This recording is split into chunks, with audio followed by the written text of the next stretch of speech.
जिसे हर वर्ष पूरे उत्साह और गर्व के साथ मनाया जाता है।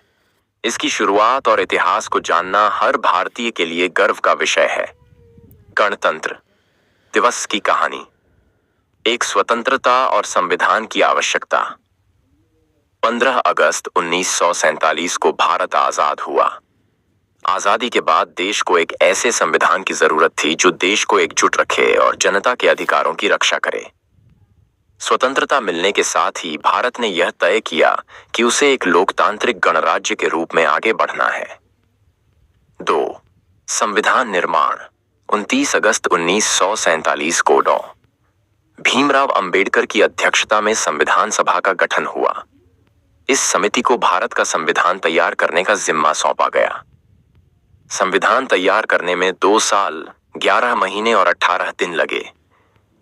26 नवंबर 1949 को संविधान सभा ने इसे अंतिम रूप दिया और इसे स्वीकार किया गया। 3. 26 जनवरी का महत्व।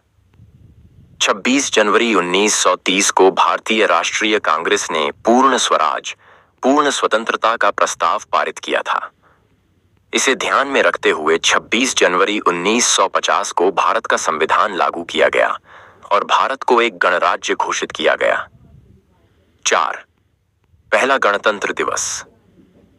26 जनवरी 1950 को डॉ. राजेंद्र प्रसाद ने भारत के पहले राष्ट्रपति के रूप में शपथ ली।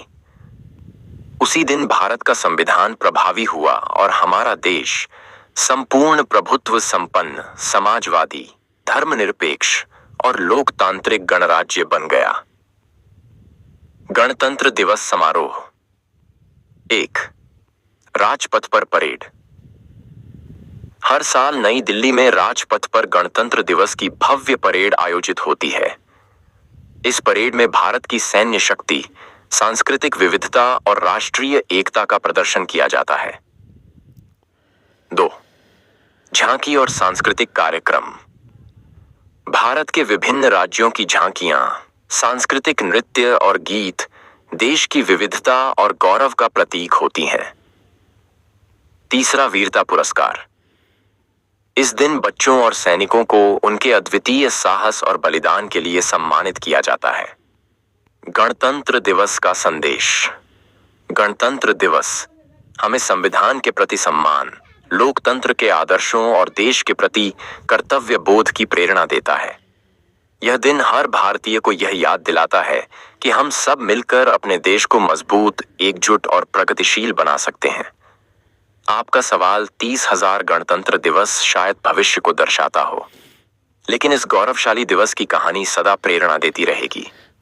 रिफल शर्मा को चैनल को सब्सक्राइब करें, लाइक करें, कमेंट करें, शेयर करना बिल्कुल ना भूलेगा।